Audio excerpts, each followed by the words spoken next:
This is Mary Catherine Hardy, and I chose the poem Ozymandias to analyze, and Ozymandias was written by Percy Shelley. A little bit of background on Percy Shelley. He was a brilliant young man, and he centered his life around the idea of fighting injustice. He was famous for being a rebel and for challenging social institutions and challenging those who were in important and powerful positions. So we're going to see this theme of rebellion and individualism throughout his poems. Shelley used a lot of romantic themes throughout his poems. A prominent one is individualism, and that's the idea of developing your own opinions and your own perspectives and sharing them. And this was kind of a new idea during this time.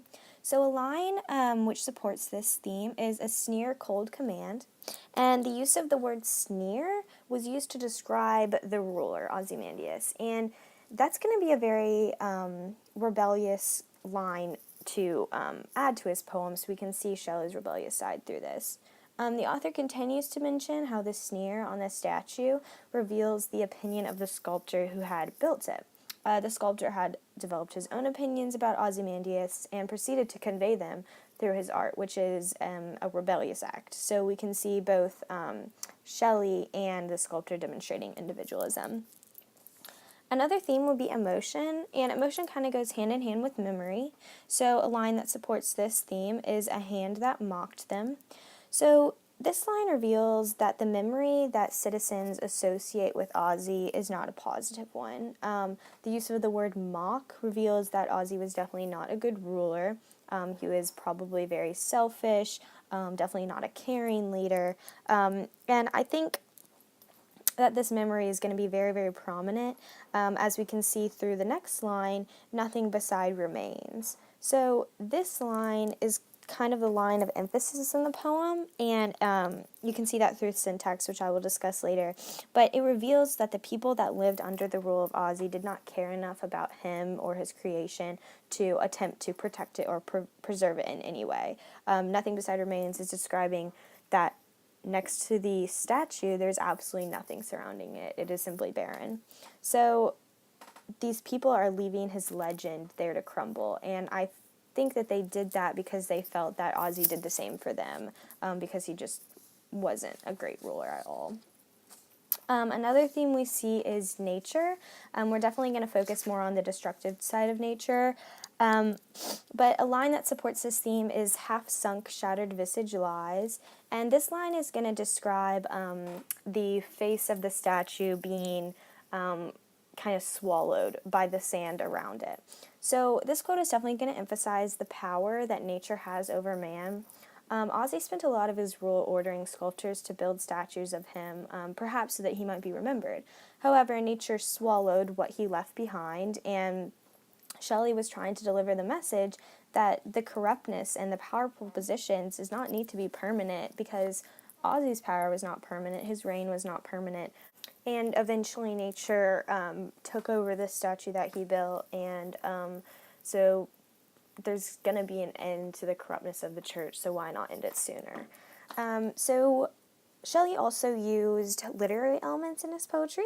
A prominent one was personification, and a line that supports this is hand that mocked them. So in this instance, the hand is being personified. And I think it's as if the hand is the only thing they remember about Ozzy, and by using personification, the author is emphasizing those memories and is making them more real for the audience, definitely more significant. Another literary element would be imagery. Sunk and shattered are examples of imagery that he used. I think a lot of his imagery was associated with the desert, or with failure, with crumbling, with falling apart. Sunk and shattered emphasizes the crumbling of the society because of the selfish king. And I think both society and king go hand in hand. So with a broken king, you have a broken society. But it also shows that because of nature and because of time, a person that was once influential and was once extremely powerful is now just a crumbling statue. And that power is not permanent, power is temporary, and power is going to come to an end. So I think that's a significant message definitely delivered throughout this poem. Another literary element Shelley used was irony, and I think it's definitely the irony of power, and that power is supposed to be given to a person so that their eyes can be opened and they can see the faults in their society, and they can see what they can do to fix those faults. When in reality, what happened with Ozymandias is that he was blinded by the power, and it was as if all he was doing was looking into a mirror and seeing himself with a crown on his head, being in charge of hundreds, thousands, millions of people. It's ironic because power is supposed to keep your eyes open, and it's supposed to help society, and he really did absolutely nothing that had to do with helping a society. Another line to support the literary element of irony would be King of Kings, and this was written below the statue. And typically, if you were walking up to a plaque that said King of Kings, you would expect to see it below a statue that was looking over a thriving empire, an incredible, well put together, clean empire. But what we see is a crumbling statue that has fallen over, that is being swallowed by nature, and it's very ironic when you see the words King of Kings and it's associated with crumbling.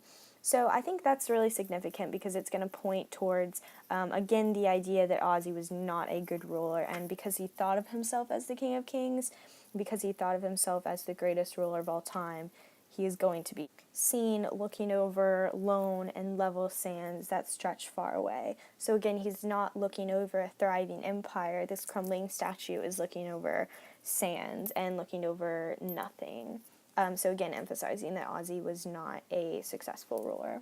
So the last literary element I'm going to discuss is syntax, and that's the order of the lines and the use of the words. So in the poem, in the first part, most of the lines are very long. The sentences are very long, they're very descriptive, and then all of a sudden there's a line, and within the line there's a 3-word sentence, nothing beside remains. And this is going to let the reader know, this change in syntax is going to let the reader know that that line is extremely significant. And as we look back over the analysis, we can see that definitely was significant, and the fact that people were not there, the fact that it's looking over nothing, the fact that that statue is laying there to decay is extremely significant, again telling us that Ozzy was not a great ruler. So that was my analysis of Ozymandias. Thank you.